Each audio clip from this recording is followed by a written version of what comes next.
Hello friends, welcome to another video of stock market. जब भी हम स्टॉक पे इन्वेस्ट करते हैं तो स्टॉक का प्राइस भी घटता है या बढ़ता है। इसका रीजन ये होता है डिमांड और सप्लाई। जब डिमांड ज्यादा होता है स्टॉक का प्राइस ऊपर की तरफ जाता है, जब डिमांड कम होता है और सप्लाई ज्यादा होता है तो स्टॉक की प्राइस नीचे की तरफ जाता है। उसी तरह डेट मार्केट पे भी जो इंटरेस्ट रेट है वो भी घटता या बढ़ता है। उसका जो मेन रीजन है वो है आरबीआई।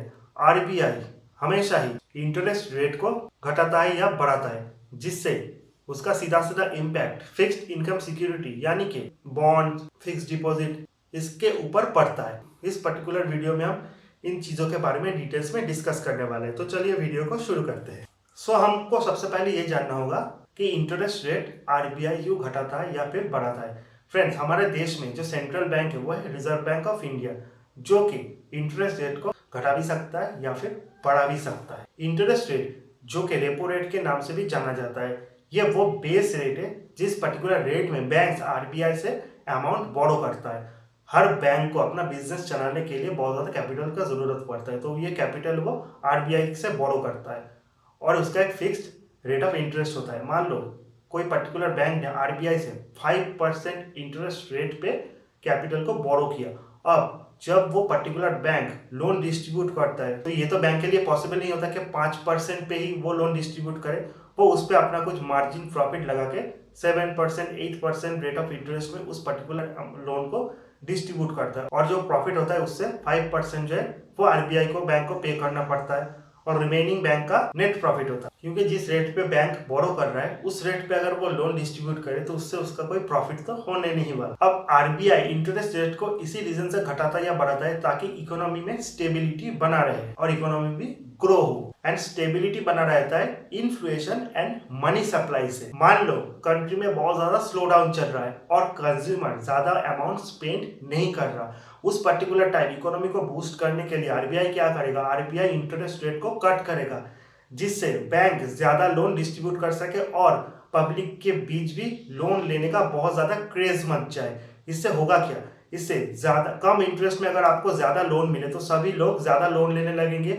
और ज्यादा स्पेंड करने लगेंगे। वो हाउसिंग लोन लेके हाउस भी बाई करेंगे, पर्सनल लेके पर्सनल चीजें भी बाइंग करेंगे, जिससे बहुत ज्यादा बाइंग आएगा, जिससे कंपनी का सेल्स बढ़ेगा। कंपनी का सेल्स बढ़ा तो कंपनी का प्रॉफिट भी बढ़ेगा, रेवेन्यू भी बढ़ेगा, और गवर्नमेंट का जो टैक्स कलेक्शन है वो भी बहुत ज्यादा बढ़ेगा। यानी कि अगर किसी भी कंट्री में स्लो डाउन चल रहा है तो इससे लिक्विडिटी क्रंच आ जाता है। लिक्विडिटी को बढ़ाने के लिए तब आरबीआई रेट कट करता है। आरबीआई क्या करेगी, आरबीआई मार्केट में लिक्विडिटी को बढ़ाने के लिए मनी सप्लाई को बढ़ाएगी ताकि ग्रोथ मेंटेन रहे। उसके लिए आरबीआई क्या करेगी, रेपो रेट को घटाएगी, जिससे क्या होगा, जिससे कॉस्ट ऑफ बोरोइंग जो है वो कम हो जाएगी। इसका मतलब ये होता है कि पब्लिक को कम रेट पे लोन मिलेगा तो लोग ज्यादा लोन लेंगे, क्योंकि उनको ज्यादा इंटरेस्ट पे करना नहीं पड़ेगा। तो ज्यादा लोन लेने का भी एक डिसएडवांटेज होता है। ज्यादा लोन लेकर अगर लोग ज्यादा स्पेंड करेंगे, ज्यादा बाइंग करेंगे, तो इससे डिमांड भी बढ़ेगा। कंपनी और भी ज्यादा प्रोडक्शन करेंगी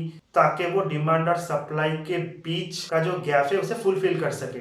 इससे क्या होगा, इससे इन्फ्लेशन आ जाएगा, यानी कि चीजों का दाम बहुत ज्यादा बढ़ जाएगा। तब आरबीआई को क्या करना पड़ता है, तब आरबीआई को इन्फ्लेशन को भी घटाना पड़ता है, और इसके लिए आरबीआई को रेट बढ़ाना पड़ता है। और इन्फ्लेशन से फाइट करने के लिए आरबीआई अब क्या करेगा, अब आरबीआई रेपो रेट को जो है वो बढ़ा देगा।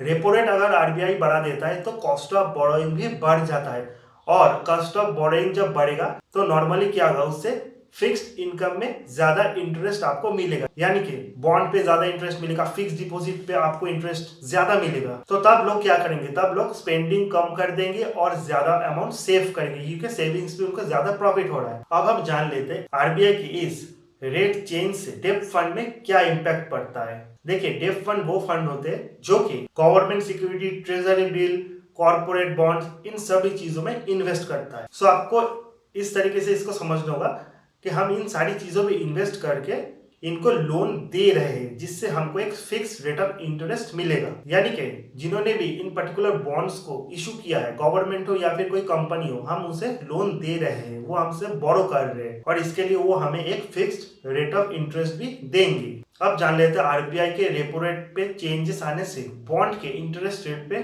कैसा चेंज आता है। सपोज मान लो आरबीआई का रेपो रेट है 9% और किसी पर्टिकुलर बॉन्ड पे हमें रेट ऑफ इंटरेस्ट जो मिल रहा है वो है 9%। अब सडनली मान लो आरबीआई का रेट कट होता है, अब जो न्यू बॉन्ड इशू होंगे तो उसमें भी कट आएगा। इससे क्या होगा, जो पुराना बॉन्ड है उनका डिमांड बढ़ेगा comparing to the new bond, क्योंकि उस पे आपको ज्यादा इंटरेस्ट मिल रहा है, तो पब्लिक उस पर्टिकुलर बॉन्ड को ज्यादा बाई करेंगे कंपेयरिंग टू न्यू बॉन्ड, क्योंकि इसमें रेट ऑफ इंटरेस्ट जो है वो कम मिलेगा। उसी तरह अगर रेपो रेट बढ़ जाता है तो जो न्यू बॉन्ड इशू होंगे वो ज्यादा इंटरेस्ट पे इशू होंगे, तो उससे क्या होगा, जो पुराना बॉन्ड है उसका डिमांड घटेगा और जो न्यू बॉन्ड है उस पर ज्यादा इंटरेस्ट के लालच में पब्लिक उस पर ज्यादा इन्वेस्ट करेगी, इससे उसका डिमांड ज्यादा बढ़ेगा। So interest rate, so RBI का जो रेपो रेट है उससे जो फिक्स्ड इनकम सिक्योरिटी है उनका जो रेट ऑफ इंटरेस्ट है उसका ऑपोजिट रिलेशन है। सो नॉर्मली आरबीआई के रेट कट करने से बॉन्ड मार्केट पे क्या इम्पैक्ट होता है, जो पुराने बॉन्ड होते हैं उनका डिमांड बढ़ जाता है और नए बॉन्ड का डिमांड कम हो जाता है। उसी तरह आरबीआई के रेट बढ़ाने से पुराने जो बॉन्ड है उनका डिमांड कम हो जाता है और नए जो बॉन्ड इशू होते हैं उनका डिमांड बढ़ जाता है। उसी तरह फिक्स्ड इनकम, फिक्स्ड डिपॉजिट पे भी इसका एक इम्पैक्ट पड़ता है। आरबीआई अगर रेट कट करता है तो फिक्स्ड डिपॉजिट का जो रेट ऑफ इंटरेस्ट है वो घटता है, और अगर आरबीआई रेट को बढ़ाता है तो फिक्स्ड डिपॉजिट का जो रेट ऑफ इंटरेस्ट है वो भी बढ़ता है, यानी कि एक का नुकसान एक का फायदा। इसीलिए आरबीआई इकोनॉमी में स्टेबिलिटी और लिक्विडिटी को मेंटेन करने के लिए जो रेपो रेट है उसको घटाता है या फिर बढ़ाता है, ताकि इकोनॉमी में स्टेबिलिटी बना रहे और जो लोग फिक्स्ड इनकम सिक्योरिटी के ऊपर डिपेंडेंट है, यानी कि जो लोग लोन दे के उससे इंटरेस्ट अर्न कर रहे हैं वो भी प्रॉफिट पे रहे, और जो लोग लोन ले रहे हैं for personal purpose, buying house, buying cars, उनको भी कोई प्रॉब्लम फेस ना करना पड़े। तो इसी रीजन से आरबीआई रेट को बढ़ाता है और रेट को घटाता भी है depending on the present situation. जैसे कोविड के टाइम जब इकोनॉमी बहुत स्लो हो गया था तब आरबीआई ने क्या किया था, सब आरबीआई ने रेपो रेट को बहुत ज्यादा घटा दिया था ताकि कॉस्ट ऑफ बोरोइंग घट सके, लोग ज्यादा लोन ले सके और ज्यादा स्पेंड कर सके। लेकिन अब जब सिचुएशन थोड़ा कंट्रोल पे और इकोनॉमी फिर से धीरे धीरे ग्रो कर रहे हैं तो अपकमिंग टाइम पे आपको ज्यादा रेट कट देखने को नहीं मिलेगा। नॉर्मली रेट कट जीरो रहेगा, और जब इकोनॉमी में लिक्विडिटी बहुत ज्यादा हो जाए और इन्फ्लेशन रेट अगर ज्यादा बढ़ जाए तो उसको घटाने के लिए आरबीआई अब रेट को बढ़ाएगा। सो ये the basic relation between RBI rate cut और उसका impact on fixed income security like bonds and fixed deposits. So I hope at the end of the video आपको ये समझ आ गया होगा। वीडियो अगर अच्छा लगे तो चैनल को लाइक कीजिए, सब्सक्राइब कीजिए, शेयर कीजिए। मिलते हैं अगले नेक्स्ट वीडियो में, तब तक के लिए गुड बाय।